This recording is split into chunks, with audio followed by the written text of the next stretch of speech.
E agora eu queria perguntar uma coisa para vocês. Vocês chamam de paciente ou cliente e por quê? Na transpessoal não existe uma definição clara. Alguns terapeutas chamam de paciente, alguns chamam de cliente. Eu, particularmente, chamo de cliente porque eu imagino, para mim é um termo que reduz um pouco as diferenças de nível entre os dois seres humanos, né? Os dois seres ali que estão naquele encontro terapêutico. Quando você chama de paciente, meu entender é que existe uma diminuição de um dos lados. E cliente, não. Está claro que existe uma diferença de conhecimento técnico, mas não de valor humano. Então, eu, Daniel, prefiro o termo cliente. Bem, na TCC também não existe o correto a se usar, né? Paciente ou cliente. Eu, Fabiana, prefiro paciente, diferente do Daniel. Por quê? Para mim faz mais sentido a palavra paciente, embora o sentido da palavra, né, tenha a ver com padecer, dor. Eu acredito que a busca dessa pessoa no processo terapêutico é justamente essa, né? Desconstruir essa dor, né? Ou sanar de alguma maneira essa dor. Então, para mim, faz mais sentido utilizar a palavra paciente e não cliente, mas respeito quem deseja chamar de cliente também. Bom, dentro da psicanálise, geralmente se chama de paciente também, mas não é nenhum problema chamar de cliente. Eu, particularmente, chamo de paciente justamente pelo motivo da colega. Na verdade, a palavra paciente está muito relacionada à medicina, né? Então, quem vai no médico é um paciente. E eu entendo que quem procura um psicólogo está procurando porque está em sofrimento, né? Não é, muitas vezes, tem dores físicas, mas tem as dores da alma, né? Então, eu entendo como paciente. Bom, se no cotidiano eu encontrar com alguém que está vendo o vídeo, ou com alguém daqui, provavelmente eu vou falar diferente cada uma das vezes. Eu acho que assim, quando a gente fala a questão essa questão da psicologia, eu acho bem interessante, porque traz ao mesmo tempo uma questão que tem a ver com a área médica, né? A psicologia, até nas faculdades, né? Algumas faculdades a psicologia é considerada de humanas, outras é considerada da área da saúde. E, na verdade, ela se mistura mesmo, né? Quando a gente fala paciente, eu acho que traz muito essa questão do modelo médico e que não deixa também de fazer um pouco parte do nosso processo, né? Eu acho que, inclusive, a gente, quando vai olhar um paciente, a gente não pode ser irresponsável ao ponto de desconsiderar outros aspectos também da saúde daquele paciente, como aspecto nutricional, aspecto de repente, alguma doença que esse paciente pode estar trazendo, que, quando a gente falou da depressão, às vezes tem uma doença orgânica que pode ter fundo aí dessa depressão, né? Então, eu na prática vou usar os dois nomes. Eu acho que eu até falo mais paciente, por uma questão de hábito mesmo. Não é algo que eu separo dessa maneira, mas eu sinto que tem um pouco disso, né? Porque quando a gente chama de cliente, parece mais que é um serviço, né? Parece mais que é algo como, por exemplo, eu vou contratar um marceneiro, eu sou cliente dele, né? Mas ao mesmo tempo, quando eu chamo de paciente, já traz um pouco mais esse modelo médico. Eu acho que é um pouco dos dois, né? Traz tanto um lado, assim, de um serviço que você contrata realmente para o seu aperfeiçoamento, para o seu desenvolvimento, como também para lidar com suas dores, com o seu sofrimento. Então, eu acho que eu falo os dois. Bom, acredito eu que essa nomenclatura entre paciente e cliente já entrou bastante em foco com o precursor da minha abordagem, o Carl Rogers. Quando ele muda um pouco isso, ele fala que nós deveríamos chamar as pessoas de clientes, não de pacientes. Uma, porque vai contra essa passividade que normalmente a palavra paciente traz. E aqui, ao contrário, nós desejamos que a pessoa ela seja uma pessoa mais ativa, mais encarregada de si mesma. Então, daí vem essa ideia de cliente. E também para que haja uma quebra entre essa ideia do adoecimento da pessoa, que não é uma pessoa que está adoecida, mas que está passando por um processo. Agora eu queria saber de vocês, se mesmo vocês tendo a abordagem terapêutica de vocês, eventualmente vocês fazem uso de técnicas ou ferramentas de outra abordagem terapêutica com o cliente de vocês. Bom, por muito tempo, durante a história da psicoterapia, as pessoas se perguntaram o que fazia com que o indivíduo se modificasse através desse processo. Num primeiro momento, disseram que era por conta do tempo transcorrido. Depois, começam a mudar um pouquinho de ideia e falam assim, não, é mais por conta das técnicas que nós utilizamos. Mas aí entra uma terceira vertente, que fala uma coisa um pouco diferente. Ela diz o seguinte, não é nem por uma questão técnica, nem por uma questão de tempo, mas sim por uma questão do relacionamento que você mantém com a pessoa. Porque o relacionamento, ele traz a cura. E é justamente por isso que a abordagem que eu trabalho, né, como eu falei no começo do vídeo, é um modelo relacional. Então, eu me apoio em vários aspectos da relação terapêutica, às vezes de outras abordagens. Aí, por exemplo, tem a psicoterapia dialógica. Eu amo esse olhar dialógico porque ele traz um olhar do encontro. O encontro que se estabelece entre duas pessoas, que é a coisa mais única que você pode criar, que é aquilo que existe entre vocês, na esfera do entre. Aí, o Martin Buber, que foi um filósofo que falava bastante sobre a filosofia dialógica, ele estabelece dois tipos de relações, a relação eu-isso e a relação eu-tu. A relação eu-isso, você utiliza a pessoa mais para cumprir um objetivo, então ela acaba sendo um objeto.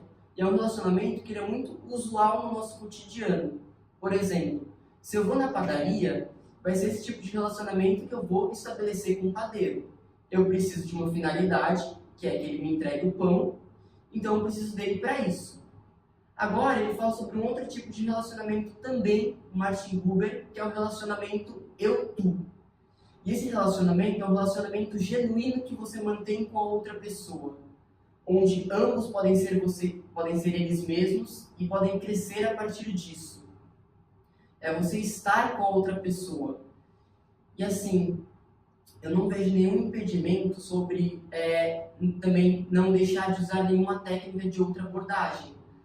Porque se você sente no seu coração que essa técnica ela pode ajudar a outra pessoa, e você conhece essa técnica, eu não vejo uma razão para que ela não seja utilizada. Uma pergunta.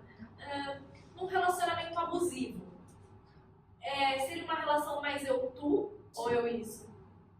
Bom, eu acredito que seria uma relação muito mais eu-isso do que eu-tu. Claro que varia também no tipo de relacionamento único que você vai estabelecer com a pessoa. Mas assim, você acaba usando a pessoa de certa maneira, né? E assim, o relacionamento eu-tu, ele é um relacionamento libertador, não premeditado. E quando a gente fala sobre relacionamento abusivo, me vem muito essa ideia do controle, de uma das pessoas tentar manter o controle desse relacionamento e tentar impedir que a outra pessoa seja ela mesma. E isso você nunca vai encontrar num relacionamento eu-tu. Bom, na verdade, no meu trabalho terapêutico, eu uso muitas técnicas junguianas de primeira, né? Mas em alguns casos, assim, um caso bem específico que eu uso outra técnicas de outra abordagem, é em casos de pacientes que têm síndrome do pânico. Porque o que acontece, né? Síndrome do pânico é uma experiência, a experiência de cada uma das crises, ela é altamente traumatizante. Então, cada vez que o paciente ele tem uma crise, ele tem maior probabilidade de ter uma nova crise, né? Então, e tem algumas técnicas que são da cognitivo-comportamental que eu acho que são muito eficazes para ajudar nos sintomas, né? Então, a gente consegue muitas vezes minimizar bem os sintomas ao ponto de, às vezes, o paciente não precisar ficar tanto tempo, porque muitas vezes precisa tomar medicação mesmo, né? Porque a experiência das crises é muito pior do que o efeito de qualquer outra medicação, né?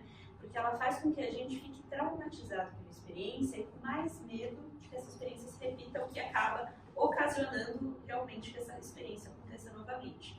Então, nesses casos, eu uso muito as técnicas da cognitivo-comportamental, porque eu sinto que são bem eficazes.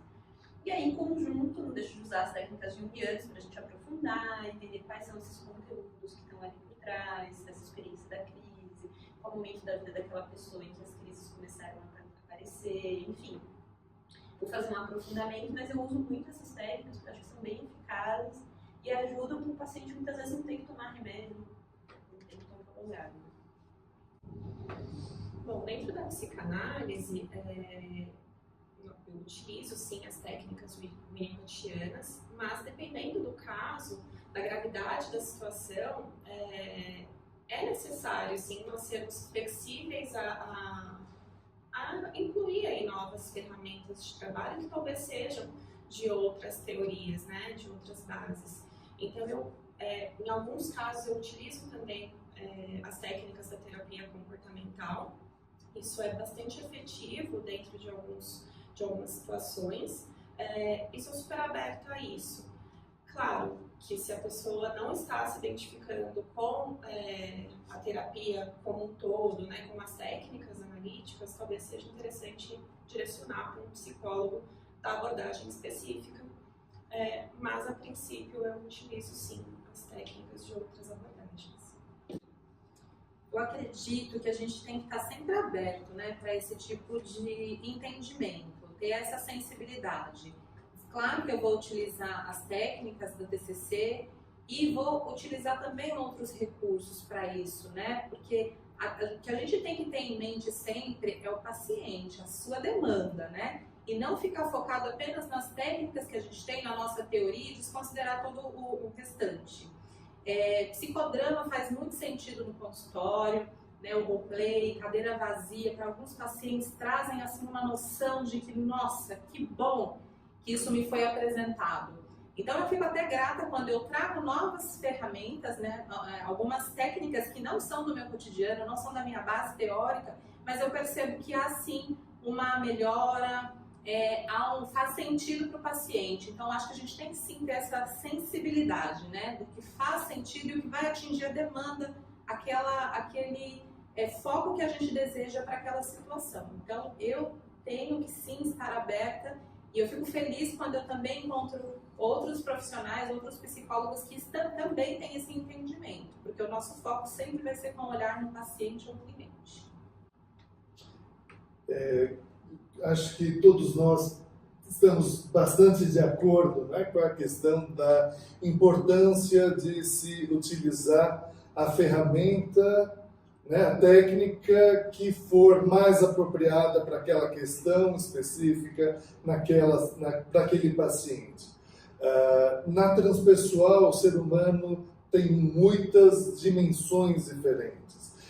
Dependendo do tipo de conteúdo que aparece, do tipo de inconsciente de onde vem, ou do estágio de consciência em que a pessoa está, da questão específica que está ali, você utiliza, sim, ferramentas que podem não ser aquelas mais utilizadas, que têm origem na sua corrente. Eu acho que isso é absolutamente normal, isso é absolutamente saudável, deve ser assim.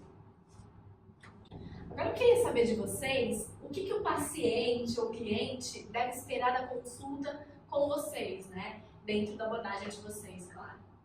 Bom, quando o paciente nos procura, geralmente ele está querendo solucionar alguma situação, né? Ele quer acalmar o coração, ele quer resolver algum conflito, e muitas vezes eles querem que isso aconteça rápido, né? Isso vai depender muito de cada um, como a gente falou aqui já, né? Então, o mais importante é que ele entenda que dentro do processo a gente vai se aprofundar em vários temas, para que a gente consiga trazer esse conforto, essa tranquilidade, que ele consiga mudar aí alguns comportamentos que estão incomodando ele, né? Então, essa solução do caso, né, que é o que eles nos procuram, pode ser que demore um pouquinho, mas geralmente é para isso que eles nos buscam. Bem, quando o paciente chega até mim, né, eu sempre tento que ele se sinta, né, o mais confortável possível. seja um ambiente sem julgamento, de acolhimento, porque em primeiro lugar eu acho que a gente precisa ter esse acolhimento, né? Até para que esse paciente entenda que esse vai ser um espaço dele, que ele pode trazer suas dores, né, sem nenhum tipo de julgamento, porque já existe muita rigidez nesse julgamento, né, quando ele vem nos procurar. Então, em primeiro lugar, eu acredito que isso. Além disso, a utilização das técnicas e o entendimento que na TCC é uma terapia onde tem bastante escutativa, sim, mas também tem muita participação do terapeuta, né? Então, é um processo onde teremos muita colaboração, então vai ser uma postura do terapeuta muito colaborativa, educativa, de utilização de várias técnicas para que esse paciente se sinta confortável em utilizar essas técnicas no seu dia a dia, para que faça sentido para ele no dia a dia, porque eu costumo dizendo para os meus pacientes que no nosso espaço é como se fosse um ensaio, né? Mas quando vai para a vida real, como que isso se dá? Como que isso acontece? Então é importante que ele tenha, assim, o conhecimento dessas ferramentas para que ele possa utilizar. Então, quando ele me procura, eu digo tudo isso para ele. E também que 50% é responsabilidade minha, porque tem técnicas que é do meu saber e eu acabo compartilhando com o paciente, mas também tem que ter a participação do paciente, né? O seu engajamento, a sua vinculação, para que esse processo ocorra e que ele olhe para alta, né? Eu sempre faço uma pergunta para o paciente, que, olha, você está me procurando hoje, como que você deseja sair daqui? No momento da sua alta, qual é o seu objetivo? Para que a gente olhe para esse objetivo e entenda que, olha, isso é participação minha e a sua também, então vamos trabalhar nesse sentido. Para que se em algum momento do processo a gente talvez se perder por outras demandas trazidas, checar, olha, a gente está fugindo um pouco daquele objetivo, é esse mesmo caminho que nós vamos tomar? Então é um espaço onde tem muita participação do terapeuta. É isso. Acho que excelente questão. Acho que todo início de terapia tem muito acolhimento, tem muito apoio em trazer ordem ao caos.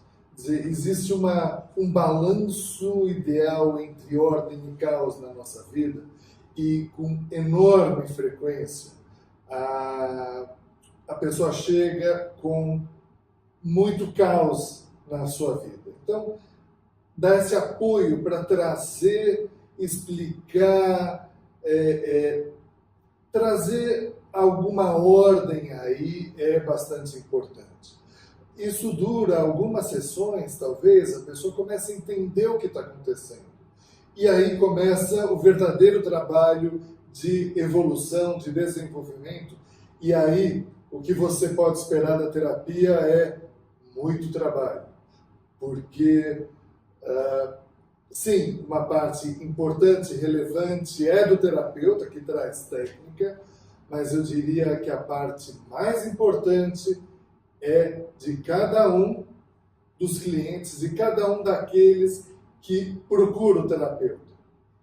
Então, espere apoio, espere acolhimento, espere um pouco de ordem nesse caos, mas espere também muito trabalho. Bom, eu penso em duas coisas sobre isso. A primeira é que eu tento proporcionar para a pessoa que me procura um espaço no qual ela possa vivenciar a afetividade dela e que ela possa se redescobrir, ampliar a sua percepção e entender que existem várias maneiras de se perceber as coisas. E um espaço assim, sem julgamento, em qual ela possa ser ela mesma, sem nenhuma interferência. E num segundo momento, eu penso na minha companhia. E o que eu quero oferecer é justamente isso, sabe? Eu quero estar junto com a pessoa para acompanhá-la durante essa viagem. Uma viagem que às vezes é muito difícil, mas que também pode ser muito boa. Uma viagem que pode ser cheia de descobertas. Eu acho que essa coisa que todo mundo falou do acolhimento, eu acho que com certeza, acho que faz muito parte desse processo. Mas eu acho que uma coisa, acho que a gente precisa ter em vista quando a gente vai procurar terapia, é que cada um de nós é responsável pela própria vida. Né? Então a gente tem uma longa jornada, desde o nosso processo de nascimento, os problemas que a gente passa na vida, né? Enfim, e o nosso processo de amadurecimento, de onde a gente quer chegar um dia. E essa jornada, ela é em si um pouco solitária. E a gente tem algumas pessoas que acompanham o nosso caminho, um processo aqui, um processo ali, mas em grande parte essa caminhada é solitária. Algumas coisas você vai precisar fazer por você mesmo. Então, o que você pode esperar no processo de análise? Você vai, né, vindo para a terapia, junto ali com o seu terapeuta, durante o processo terapêutico, a gente vai auxiliar nesse processo para você conseguir entender melhor quais são os chamados. Que, por exemplo, falando de depressão, a depressão é um chamado para olhar para alguma coisa dentro de você que não está bem, que você precisa transformar. Né? E aí, junto ali com o seu terapeuta, você vai aos pouquinhos desvendando um pouco o que é que a sua alma está pedindo, o que o seu processo está pedindo. Né? Então, é alguém para talvez ajudar a clarear um pouco as coisas. Não é um processo diretivo, né? De maneira alguma o terapeuta vai dizer o que você deve ou não deve fazer, isso é uma escolha totalmente sua, né? O que a gente vai ajudar no processo é para ajudar a clarear, porque às vezes as coisas estão muito confusas e a gente não consegue dar nome para as coisas que a gente está sentindo. Então, através da análise dos sonhos, quando a gente fala análise, não é bem uma interpretação diretiva também, a gente não vai dizer o sonho significa isso, você tem que fazer isso, né? A análise é para ajudar a entender assim um pouco, olha, está aparecendo um pouco isso, você está vivenciando um conflito importante aqui no seu trabalho, que eu acho que tem a ver um pouco com essa questão da sua autocrítica, seja lá o que seja. Agora, o grande trabalho mesmo, que é de colocar a mão na massa, né, um pouquinho como o Daniel falou agora há pouco, o trabalho de colocar a mão na massa mesmo e fazer a sua vida acontecer é do paciente. E não é nem porque a gente não queira, mas é porque não dá. Né? É impossível que alguém faça a transformação por você. A gente pode ajudar a clarear esse processo, mas a transformação é sua, né? É de cada um de nós. É uma jornada longa e, em grande parte, solitária. Eu vejo muito por parte de alguns pacientes ou clientes, né? Essa busca de chegar na terapia e ter a resposta pronta para o conflito que está acontecendo na vida. Então, eu vou na terapia, eu vou contar para o terapeuta, ele vai me dar a resposta, quase como uma pílula mágica, né? Então, ele vai me dar, eu vou resolver os meus problemas e na verdade não é isso, é um processo um pouco mais difícil, um pouco mais doloroso, mas é um processo, né? Então, é importante entender enquanto um processo e não algo que está pronto ali, mesmo porque, ainda que você venha com um problema muito parecido com o de outra pessoa, o seu caminho vai ser diferente, né? Não é porque você está com um problema que terminou com o seu marido e a outra pessoa também, e o terapeuta vai dar a resposta do que fazer. Porque isso é muito individual, né? E acho que é importante esse entendimento por parte da pessoa que procura a terapia.